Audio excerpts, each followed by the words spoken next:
In the exercise files for this chapter, dig around until you find one called Waterfall, and go ahead and open that one up.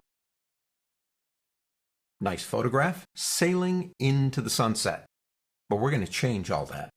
I want you to go up to the word Filter on the pull-down menu and go down to Liquify, right there. The Liquify filter to me is not what I would consider to be a hardcore photo restoration tool. It's like finger painting.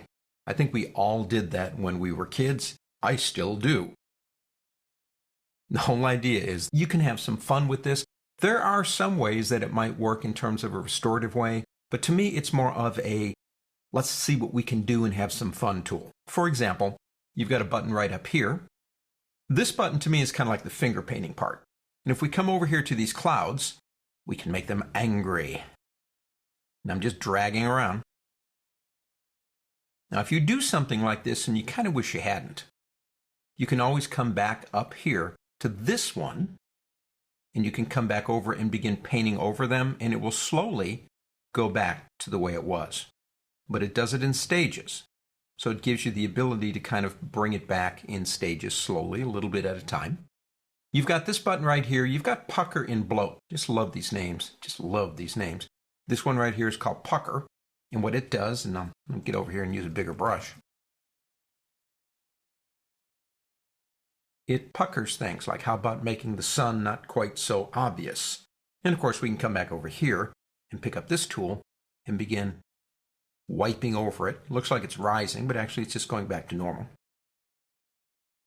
You have a bloat tool if you want it bigger. You know, let's leave it right there for now.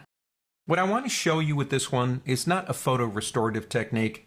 I want to change this image in a kind of interesting way, and Liquify is great for water. Of course, the thing is called Liquify in the first place.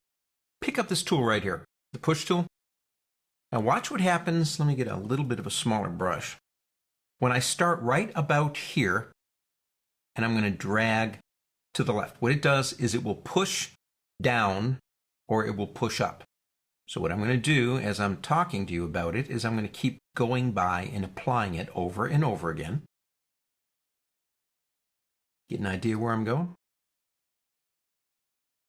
They're about to have a really fun ride. Now if you go the other way and drag in the other direction, it pushes up, which can create a water spout, for example. Okay, let's stop right there before we get in too much more trouble. We'll go ahead and click OK. And so we don't see this part right here. Let's do a crop on this. We could clone stamp or do something, but I'm going to do this. I'm going to pick up our cropping tool and come over into the image and just go, say here, pull that down to about there, and then double click. And there you go. Just one way you might use Liquify in a less than restorative way, shall we say? On to the next.